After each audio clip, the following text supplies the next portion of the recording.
What governments around the world have been doing is providing like diplomatic, economy, and military support for Israeli criminals, and at the same time providing humanitarian aid for survivors of those crimes.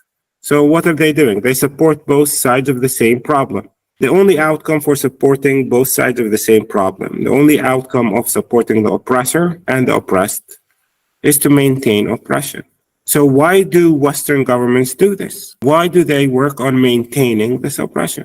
You can ask them, and they will they will lie to you. Actually, then don't bother ask. Like it doesn't matter if those like people do it intentionally or unintentionally. It doesn't matter. Do you know like what was one of the items that international community donated for Gaza in the first 10 trucks that were allowed to go through? Coffins, stuff to wrap your dead with.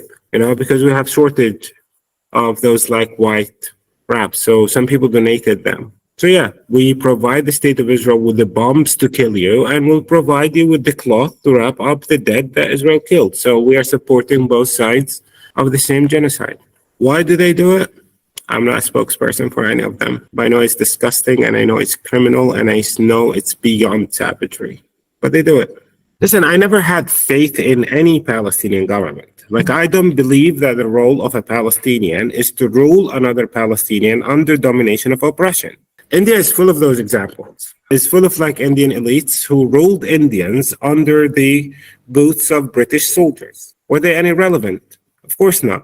They were collaborators. If you lived in the Netherlands under German occupation was ruled by a scumbag called Anton Mossert, a Dutchman ruled Dutch people under domination of German occupation. Don't get me wrong. Like, it's not only the Palestinians in Ramallah.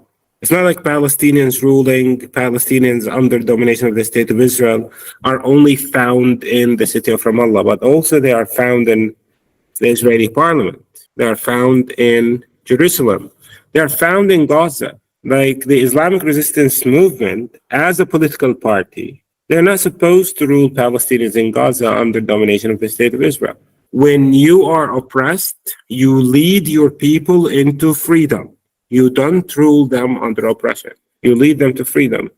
So what do I think? I don't think actually, like I don't think about Palestinians who rule Palestinians under domination of the state of Israel because they are irrelevant. But also remember, like those people are unable to provide themselves with protection from Israeli criminals. They're not also allowed to provide any Palestinian with the protection from Israeli criminals. So they're relevant for Western media, Western like government to say like, we support Palestinians who accept Israeli savagery, apartheid, and oppression, but we don't like to deal with the radicals who don't like Israeli oppression. So yeah, what do I think about them? I don't really think so much about them.